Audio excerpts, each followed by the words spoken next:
Жақсы. Онда сабағымызды бастамас бұрын бірден топқа бөлініп алсам, я? Қазір қараймыз. Мына жақта сізден аттарып тұр. Екі топ. Қалай жүресіз бе? Бірінші топ. Әмірван, Мирас, Амир, Ясмин, Медина, Бекарс, Нұрали. Бірінші топ отырамыз. Тез дауысы. Қалған екінші топ. Кімнің аты екінші топта? Солай екінші топта отырамыз. Абдулла, сен екінші топтасың. Екі Нұрасы екінші топта.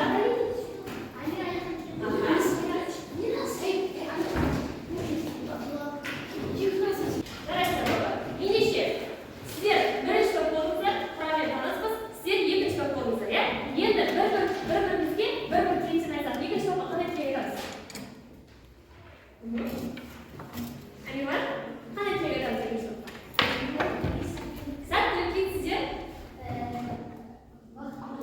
Бақыт тілейсіздер. Жақсы. Ендеше, үйге берілген тапсырманы бастайық. Үйге қандай тапсырма берілді?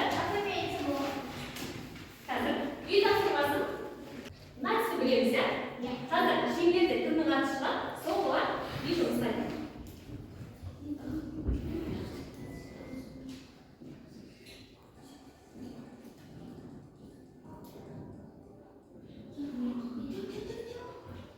Сырғаздан үй жұмысын оқып қаламыз қарайсың. Ол жерде мән мағынасынан сәлемдіре түсіріп мағыналы синоним сөзі қандай сұрағынан сөйлем сұрау керек. Қайсар қайратты. Менің ағам Қайсар да қайратты. Синоним сөздер? Синоним сөздер Қайсар, қайратты. жақсы. Екінші сөйлемді оқымай. Екінші сөйлем қаңбақтай жеп жеңіл. Менің сіңілім қаңбақтай жеп жеңіл. Өте жақсы. Келесің. Отыра ғой.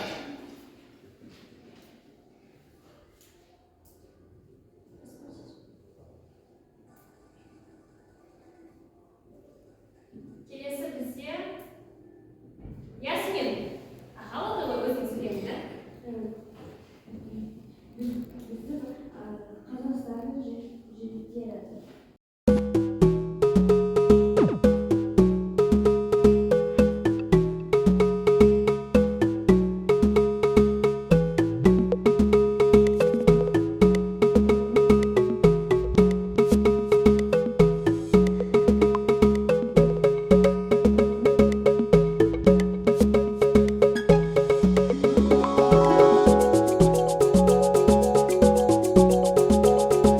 Жақсы, болды. Алыс.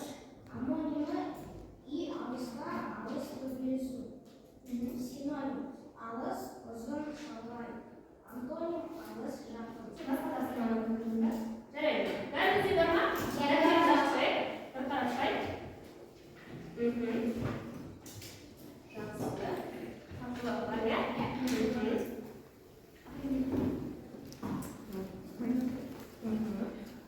Жарайсыңдар, бәріңізде бар екен. Өте жақсы. Ендеше, Жалқау бала емес. аха, жақсы. Не істеп жатыр? Өйткені ол күн тәртібін сақтап жатыр. Біріншісі ол мектепке келіп сабақ жазып жатыр. Екінші ол спортпен шұғылданып жатыр. Үшінші ол анасына көмектесіп, төртіншісі түскі ұйқыға бесіншісі сабаққа келіп сабақты істеп жатыр. Алтыншысы кешке ол ағашты отырғызып жатыр. Өте жақсы. Екінші суретте не байқап тұрмыз? Аха. Уақыттан не істемей жатыр, сақтамай жатыр. Уақытты дұрыс пайдаланбай жатыр, иә? Пайдаланбай жатыр. Бірінші суретте балам телевизор көріп. Жақсы, отырады. Аха, айтасың ба? Болды ма? Жақсы. Яғни балалар, екі суретті салыстыра отырып не айта аламыз біз? Иә? Біріншісі уақытты босқа кетірмей дұрыс пайдалану, екіншісіне уақытты босқа кетірмей. Дұрыс. Біріншісінде уақытты тиімді пайдалану, ал екіншісі бізде Уақытты босқа кетірмеу. дұрыс. Біздің бүгінгі сабағымыз да уақыт алтын қазына деп аталады. Мақсатымыз, оқу мақсаты амоним, синоним, антонимдерді көркемдік ерекшеліктеріне сай қолдану. Жақсы болар. Ендеше бірінші тапсырма бізде топтық жұмыс. Бірінші топқа уақытты тиімді жұмсау және оның пайдасы жайлы уақытты бос өткізу және оның зияны деген тақырыпта түсінікті ма? Қазір сіз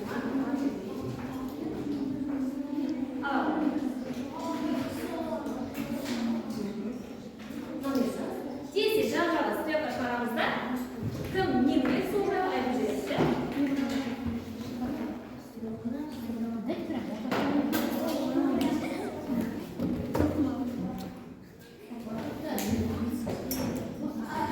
Тиімді пайдалансақ, қандай жұмыс істейміз?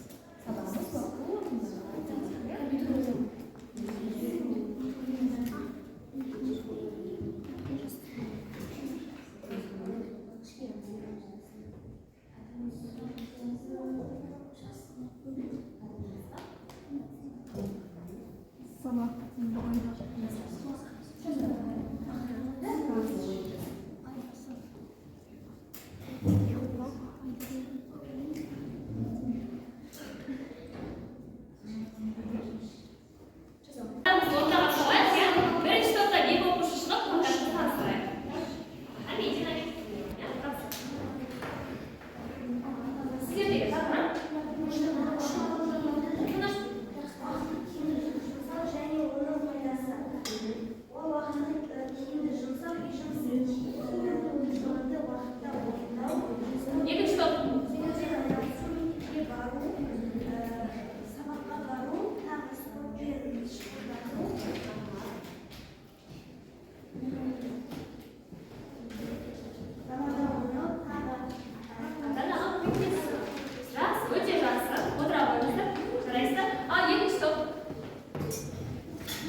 мысалы үйде отырып сабақты мысалы телефон қарауға. Өте жақсы болды па? Жарайсыздар. Қосып қояйық. Екі толқынды жұмыстың өте жақсы болды. Соңғы нәтижесінде бір-бір медальдар жинаймыз. Әзірше сіздерге көңілдер. Жақсы, ендеше тақтаға отырып қояйық. Яғни біреуі Көпқабатты бұл суреттерде амонимдер бар. Антонимдер бар. Бірінші суретте үй үлкен, екінші үй және кішкентай. Екінші суретте не байқап тұрмыз? Ұл мен қызы көрдім. Жақсы, үшінші суретте айталық. үшінші суретте көмірді. Иә, біріншісінде көмірді, екіншісінде Көмір. Принцип жақсы. Төртінші суретте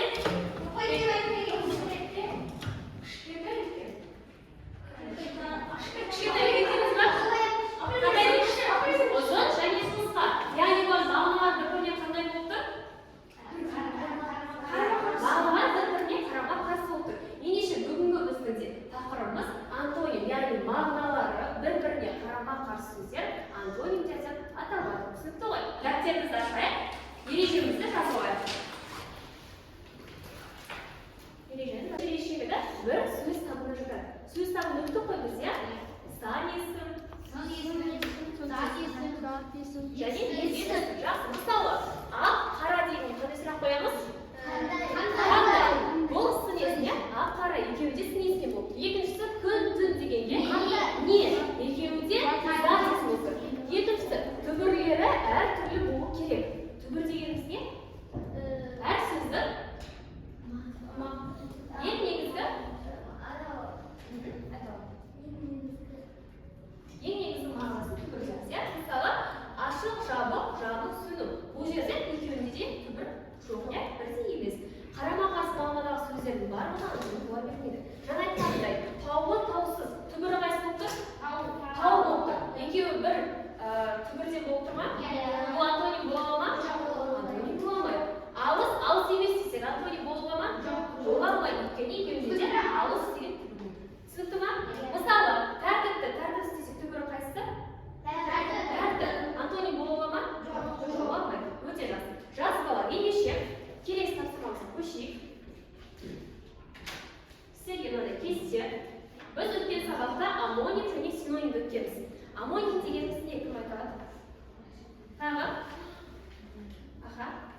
бірдей мағынасы әртүрлі. Жақсы, ал синоним дегеніміз не?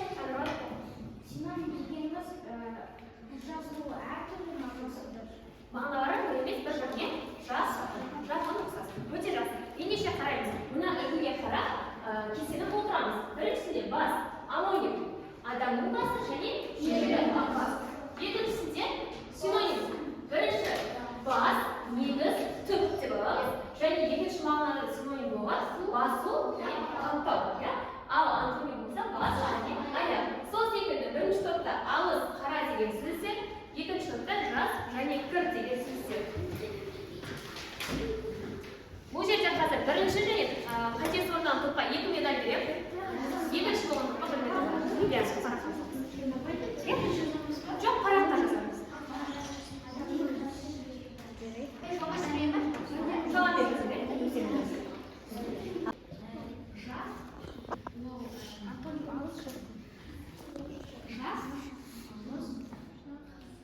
Қыздар, қосылар.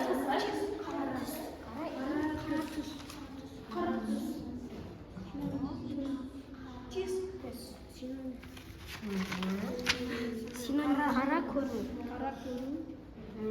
Бірінші топты теңдеп қалыпты.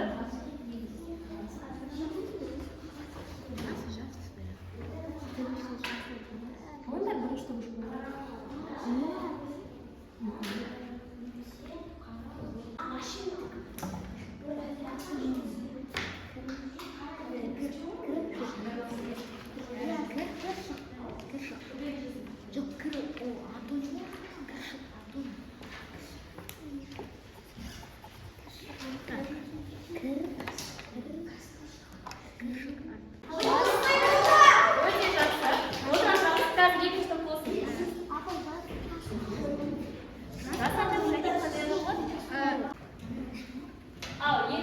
екінші топ егер қате болса, сіздерге мен 1 медаль беремін. Қатесін тапсаңыздар. Егер қатесі болса, 2 медаль беремін. И алыста, бірінші, алыс деген бастаймыз. И алыста, алыс төмелесін. Бұл бізде яғни и алыста ол қашықтықты білдіріп тұр, және алыс төмелесу дейді. Синонимі, алыстың синонимі ол алыс, ұзын, шалғай. Сосын Және антоним алыс, жақын. дұрыс па балалар? Дұрыс. Дұрыс. Келесі. Терезеге қара, қара көз. Синонимі қара көру, антонимі қара ақ, немесе қара бұру. Дұрыс па? Қара ақ және қара бұру дейді. Бұру? Бұру. Мағынасы бір-біріне жақын болып кетті, бірақ қара ақ деген дұрыс па? Дұрыс. Жақсы, жарайсыздар. Сізге қосып қойыңдар медальдарға. Келесі шағыз. Номер растырайық. Адамның көз жасы және адамның жасы. Сосын Синоним жас өспірі. ол яғни адамның Жас өспірі ол қай мағынада алғысында? Қандай мағынада? Жасөспірім дегеніміз жас? ортаңғы жастар болады. Аталы? Антонимі жас кәрі. Жас кәрі. Дұрыс па? Жасы келесін оқып. Антонимі киімнің кірі, үйге кір. Синонимі кір, лас. Антонимі кір, шық. Шық.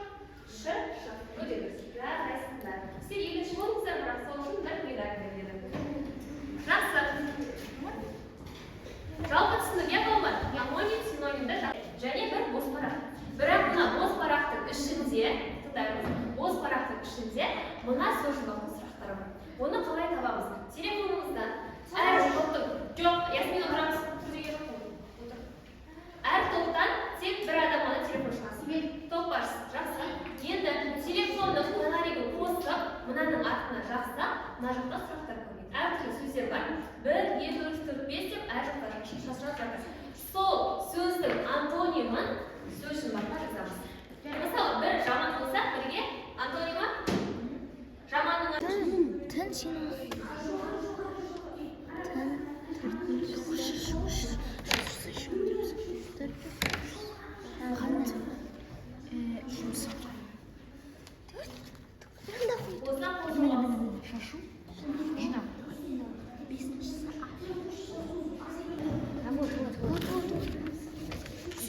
Ya. Berapa kadang gitu kan?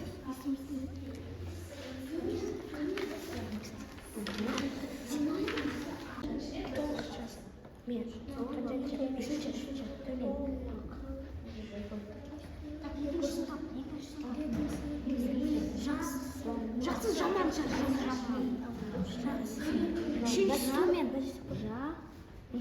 төртінші қосу жоқ үшіншісі төмен төртіншісі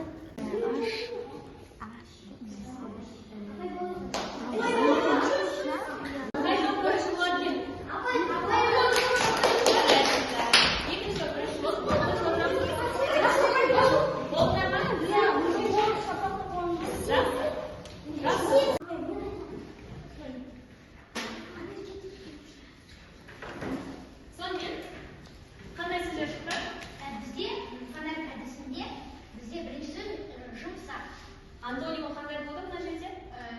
ой қатты Екіншісі сізде қиын антонима оңай үшіншісі түн антонима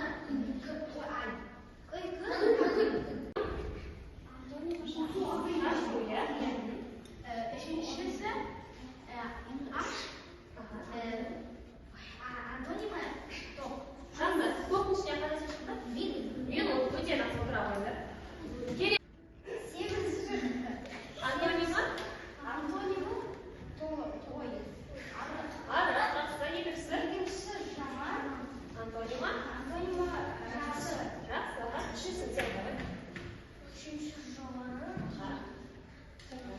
Антонима жоғарыдан төмен жақсы төртіншісі төртіншісі ащы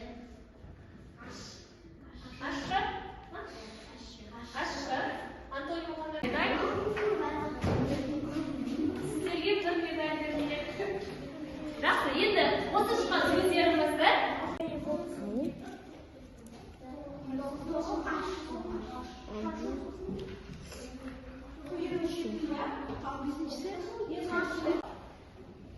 жақсы. Ендеше шаршадық па? Серпін сәтін жасаймыз ба? Жақсы. Ендеше онда қай?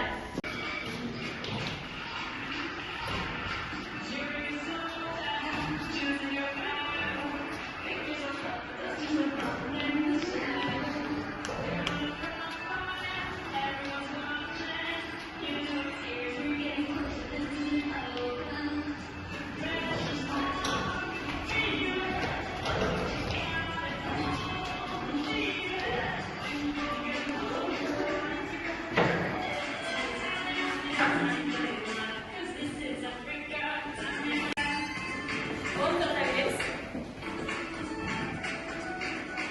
Басізбен қолданамыз.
Өйткені сөзім айда.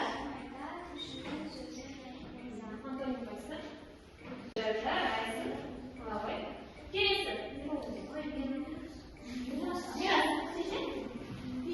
Бес. Аш бала, аш болам деп ойламайды. Қайсы болады? Аш және жарайсың. Келесі. Тоғыз. Намазың жылдады, жақсы.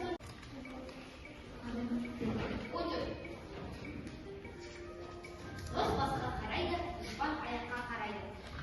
Дос, дұшпан, бас аяқ. Ой, молодец. Жарайсың. Келесі. Жеті. Көз қорқа. Көз қалса, қол батыр. Жарайсың. Келесі. Он. Атын жазылған, иә, осыған кері байлам жасаймыз. Бүгінгі сабақ ұнады, ұнаған жоқ деген секілді ойларыңды жазсаңдар, сосын маған бересіздер. Мұғалімге хабарлама алыңдар.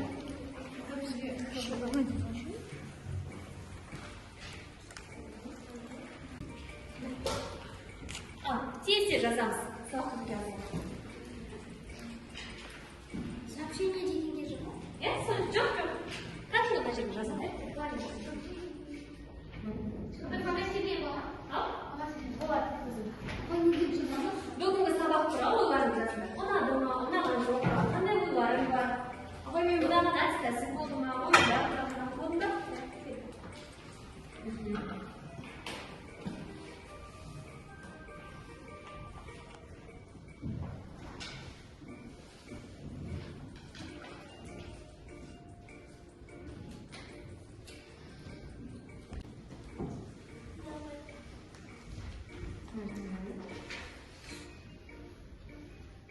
Бүгін сабаққа белсенді қатысқан Медина жас қатысты, Мирас, Әмірлан, екінші топтан Абдулла, Балон жас қатысты, қалғанымыз қатыстық, иә?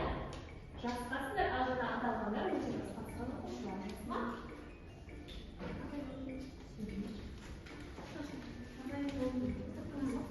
Қандай болып бар? Болып бар?